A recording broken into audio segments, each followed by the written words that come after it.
But facts alone won't do the trick. Storytelling will also play a major role in today's broadcast. And we'll start by highlighting how Sweden's biggest government-funded innovation program, Viable Cities, is using storytelling to speed up the transition of 23 Swedish cities with an entirely new method. This new groundbreaking approach has already received international attention from the BBC, Bloomberg Businessweek, and even the British Parliament, which actually organized an inquiry a month ago here to hear more about and also to see how this could inspire the way they approach the climate transition in cities. But today is the first time that the method will be presented in its entity. This is in fact the global premiere here at Stockholm Plus 50. And we're going to hear from the researcher behind this method, Mr. Per Grankvist. It's my pleasure to introduce him. Please give him a warm hand. Wonderful to have you here, Per. Thank you so much. You have the floor. Thank you. Let me tell you a story. Once upon a time, well, that is how most stories tend to start.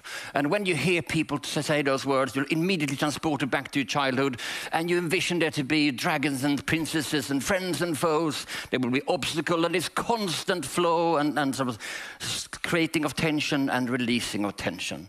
That's how stories start. And story has the potential to save the world, of course. Once, if you know your storytelling, they can transport you to another mental being, another mental state. Let's, for example, take what is supposed to be the shortest novel that was existed, written by Ernest Hemingway. For sale, baby shoes, never worn. When we use storytelling in the right way, we could place people somewhere else, and that's what we're trying to use as a method and what we've been working on for the past few years. And the thing is, if you look at the future and what's happening, we can say something about how storytelling can be told. Behind me, you see all these pictures of what happened 50 years ago here in Stockholm when we had the last sort of big environmental conference. The vision of the future in 1972 was the nya Stenstaden, the new stone city on the Järvafältet Park, just north of Stockholm. And here we can see all the things they've envisioned in the future. We can see all the little buildings, and they go close together, the various shapes and forms and parks. We can see from above, there seem to be two squares and some kind of public space, and then a public hall in the middle, and wide streets, naturally.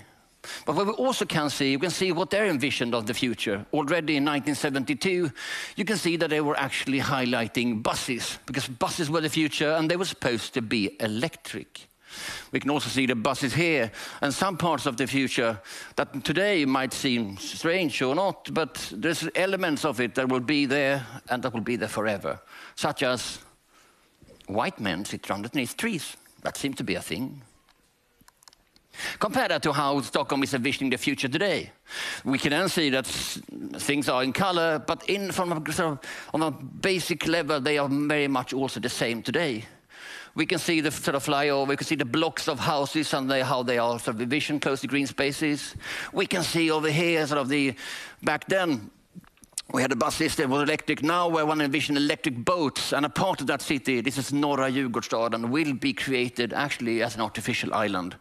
And again, which seems to be a constant whenever we envision the future, there is again white people underneath trees doing stuff.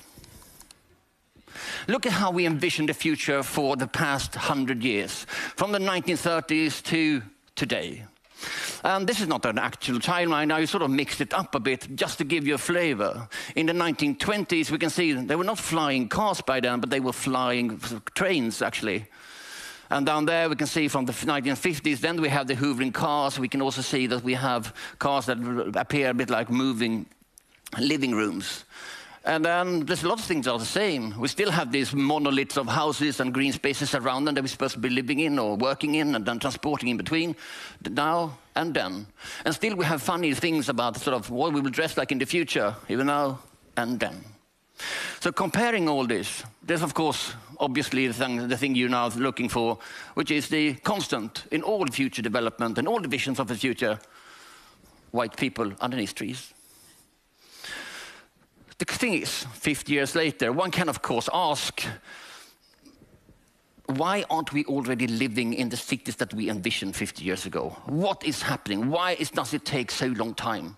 It seems like the vision of the future city is like a friend who's bad at keeping time. I will be there in 1 minute. 1 minute, I'll be there in 1 minute, and then never arrives. So what is the problem here? And also a question that comes to mind is, of course, when will we be having these fancy clothes? I basically look like I'm sort of 50 years old, 50 years ago already. Maybe another thing that is interesting, that already 50 years ago, we already knew that our way of life were causing global warming. That was a known method. And still, we haven't changed our way of life.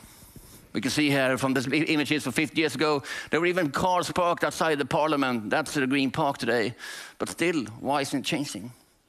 We've been pushing facts for 50 years. We've been pushing scientific solutions for 50 years. We've been talking about how important it is and lay it out for the people in order to make them to change. So how's that going for you? It isn't working. And the problem is that maybe it could be the way we tell stories about the future. Because whenever we tell stories about the future, they seem sort of to be boring. You don't like them because I say that you're going to be climate neutral, and climate neutrality does seem a bit like, okay, I'm going to take your hamburger away, I'm going to take your car away, and you can never go to Spain again. And that seems boring. We don't want that because we are basically kids, all of us. We want fun stuff. And another factor, perhaps, is that a lot of people who talk about the climate neutral future, they are nerds. We don't like nerds. They say, you have to do this. And then they get this cartoonish voice. You have to change now, otherwise the planet will burn up. Well, I don't want to. So if we consider what we've been doing for the past 50 years, maybe it's time to consider the fact that truth is the facts are overrated when it's getting people to change behavior. What we can learn from Donald Trump was the fact that he on the campaign trail often said, I feel this to be true. And he was heard by people who also felt that to be true and thus elected him to become the president. So when we talk about the future, maybe it's time to try something else. Maybe it's time to try fiction, going from the very scientifically sort of language to a more fictional language. Halfway back to Stockholm 1972 is this movie. This is a 1997 movie called The Fifth Element. And what we see here behind me is the future of New York, how it was envisioned in 1997. And there's some things we cannot relate to, obviously. Why is she dressed like that? Why is she doing on the outside of skyscrapers? She seems incredibly far down. But some things we can relate to, like bad taxi drivers parking everywhere, you can yell at them. And also the comforting sign of McDonald's. Then we get a signal that in the future we will be able to indulge in hamburgers that will cause heart arrest. But still, that feels comforting. And maybe there's something to learn here as well. If you want to get people to understand something about the future, you have to involve emotions. And that's a thing we've learned. To believe the future, we need to be emotionally engaged. And what a better example to use than this movie, Wall-E. It's arguably one of the best environmental movies ever, and it teaches a lot of lessons. But from a storytelling perspective, it's super important. For those of you who haven't understood the importance of this movie, it's about that little garbage compact robot called Wall-E, the yellow guy. He's left on Earth because Earth cannot be inhabited by humankind anymore. So they left and gone into spaceship somewhere else. He's left compacting garbage and piling them up. Humankind does send a robot or a droid back to Earth to every now and then to see if it's inhabitable again. And that droid is called Eve. And they found each other and they form a friendship, perhaps even love. You don't need a row because there's no dialogue. There's actually no dialogue for 30 minutes. And still it works very well because the storytelling is excellent. So after a while, he shows her his most precious thing, which is a small plant that he keeps growing in a shoe. And when she gets there, she instantly locks to start sending the green signal back to the mothership. And he's frustrated and he's devastated. He doesn't know why she's sort of not talking to him again. So trying not to revive his relationship, he tries to take her around to all the places where they found where they kindled the relationship, such as the garbage patch to watch the sunset. And seconds after this, you will see that he's trying to hold his hand with her, and that is where I start crying every time. And the thing is about this is that it's all this is, of course, fiction. There's nothing based on science. It does not matter, because I can feel it to be emotionally true. So I buy the whole package about the future. And this is something we can start to relate to. In order to talk about future, it needs to be emotionally true. And if we can do that, and that's what we start to do within the Vibrant Cities program, we start to think about what we can use storytelling in order to make sort of policies officials and city officials, policymakers, what we can make them brave again. If they can feel that the future isn't sort of a problem, if they feel that the future isn't boring, or that they will be the people who will take people's hamburgers and trips to Spain away. What if we can do that? So that's where we start to set out, by merging sort of age to millennia-old knowledge of how you tell stories with important science on human behaviors and on sustainable behaviors and lifestyles and so on. That's where we started.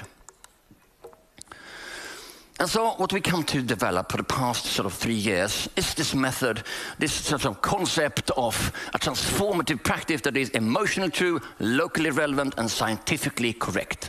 Because it has to be scientifically correct, of course, but to tell stories, that's not where we lay our focus. So it's much more about talking about going from to speaking about all those numbers that we talk about all the time. 1.5 degrees, 350 ppm, 10 tons, going to be 1 ton. No one can really relate to that. When you talk about climate neutrality, it's that boring. No one will ever understand you. But rather going from sort of that to the numbers, to talking about the narrative, going from that sort of these sketches we've seen from the future, where it's sort of all made up and virtual in some sense, into something that feels much more closer to our heart. And that's what we're trying to do. And this method comes in sort of 5 stages, the way we work. The first stage is to have cities pick a story team that we sort of designed. And they can pick on the main problems, the main objectives they have. It's about transportation, it could be about sustainable consumption, it could be about food. That's mainly the 3 big issues people will talk about. And we create a story team that is based on how you tell a story. Then they make a story local. Then we talk about the central part is capturing a day of a hero in the city. Then we add science back again, making sure there's layers and stuff to it so that we can see the story and understand all the aspects that enables a sort of sustainable lifestyle. And then at the end, we gather people together and start thinking and talking about what's the quality of life to them. And thus they become a little bit more brave.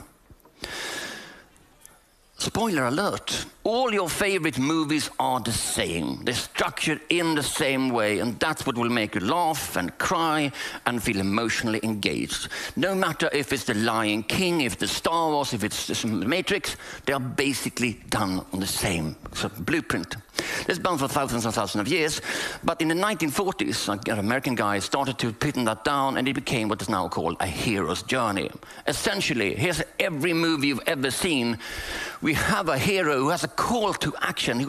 Shouldn't he go somewhere? No, I don't want to go there. But there's someone, a guardian of some sort, said, you probably should go. And he sometimes then decides to go. He crosses that river from the ordinary world into the special world, from something that he knows to something that he doesn't know, and then enters a new phase.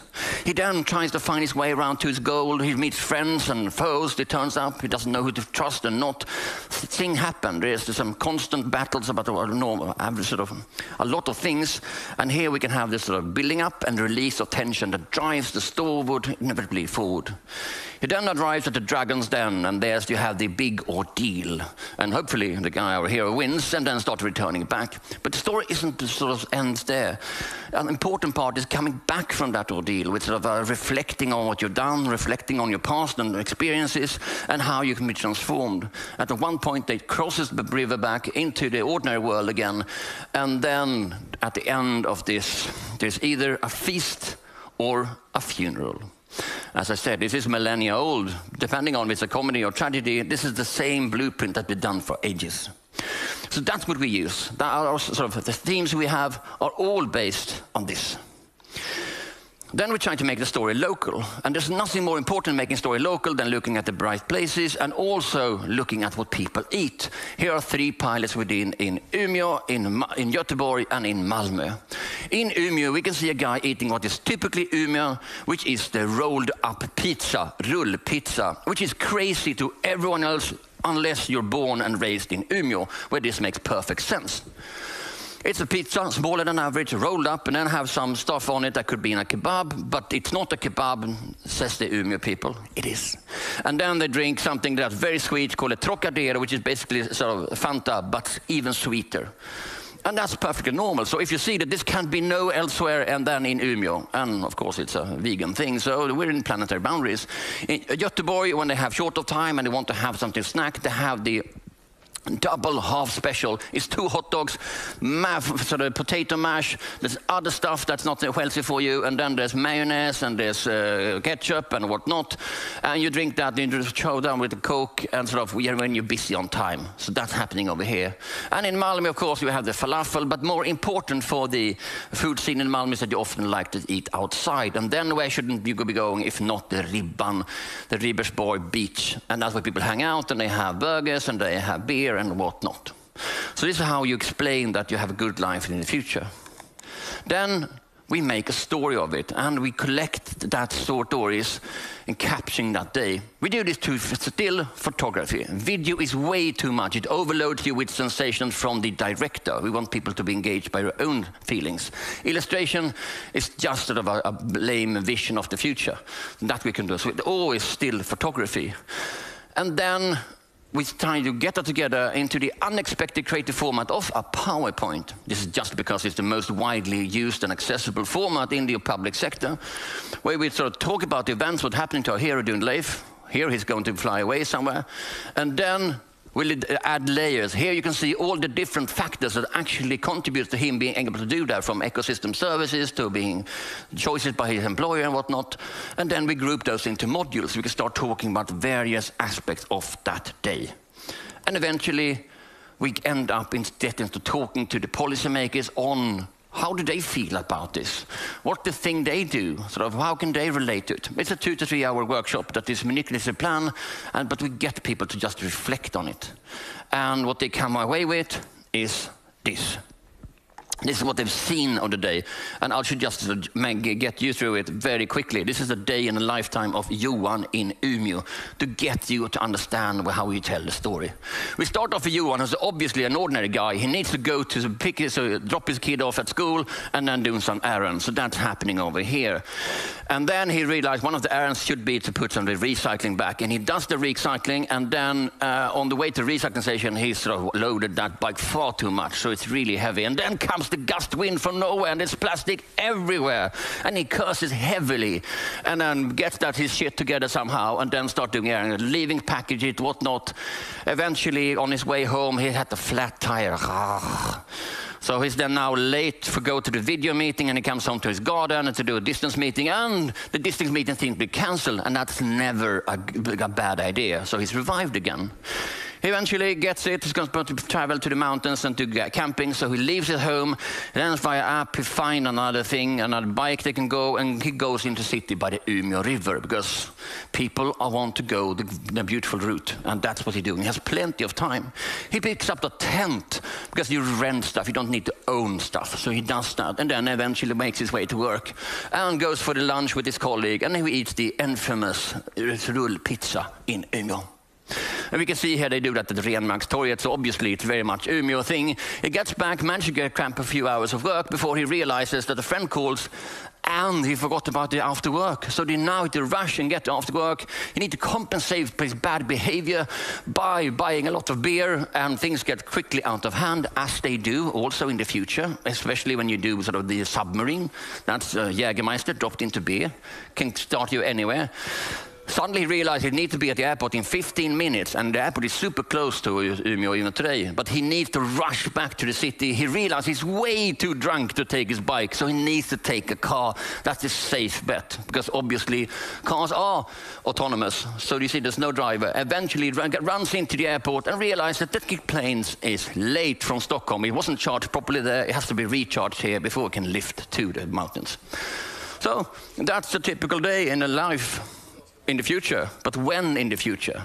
And what we leave people here is the insight that there are actually already people in your city living a good life within the planetary boundaries.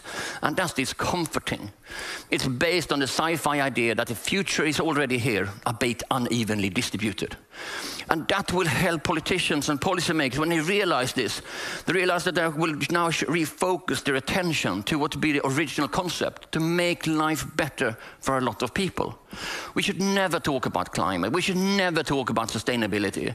Sustainability is only boring when you talk about sustainability. But talking about quality of life, what is that? It is possible to have a high quality of life with low emissions today. It's something comforting to know that in the future will be guys running around and they will have circular or recycled suits and they will still commit adultery. There will still be people smoking way too much and getting two-way drunk on Fridays on circular wine.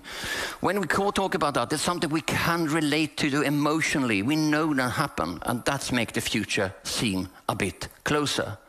So when we look at the vision of the future, what we did in the past is sort of paint sketches in the future that was sort of very bleak and abstract. We then went into color and high D, and sort of they were slightly close to where we are now. And we argue with this method, that in order to get people to emotionally engage, to talk about the emotional future instead, we should start using another method. And that way we can feel that it's actually comforting to know that the future will be much more like what we already know. And if nothing else, you can also rely on that there always will be white guys sitting underneath trees. Thank you.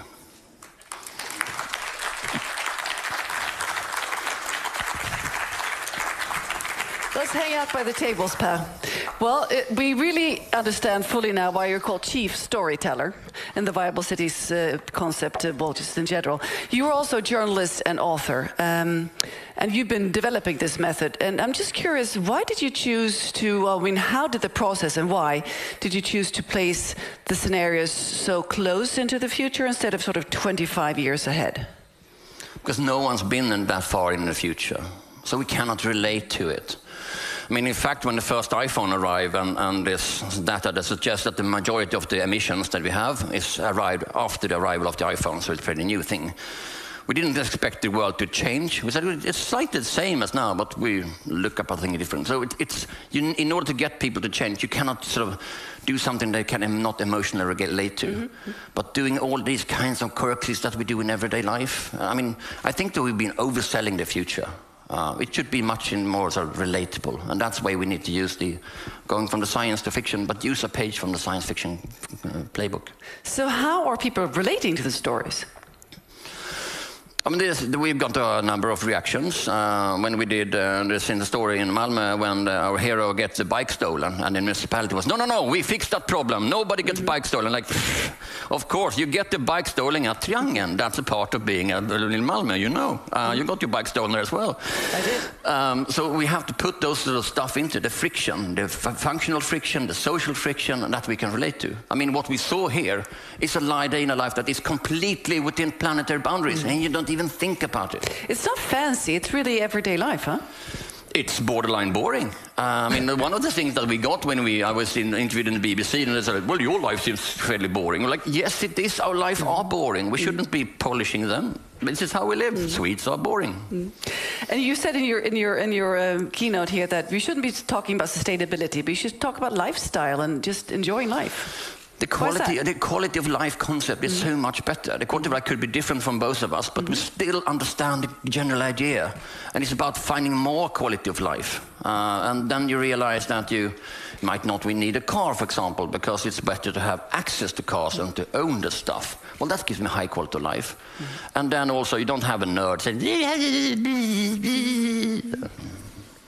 I love it. So, Per, you've been doing pilots in 23 cities. Tell us, how did it work? 23, that's a lot. No, we have 23 cities we work with. We've done in 3 cities. Sorry, and now 23 cities in total, and pilots in 3. Pilots in 3. Umeå, Malmö, and Göteborg. Göteborg. And so now since we're launching today, we will also make the method publicly available this year, and so other cities around the world can use it. We do keep doing pilots and sort of release updates of this transformative practice. So how can other cities, I'm sure other cities all over the world are like, we want this. Yeah. How can they access this tool and this process? We will make it available on our website shortly, so keep an eye on it. And we will start sort of explaining the concept a bit more. So when is shortly? We don't know exactly yet. I mean, we don't either have time to wait too much, but we just want things to be done. But it's basically steal what you can, and from Sweden with love. Wonderful. Thank you so much, Per Grankvist. Thank you. Excellent. Thank you.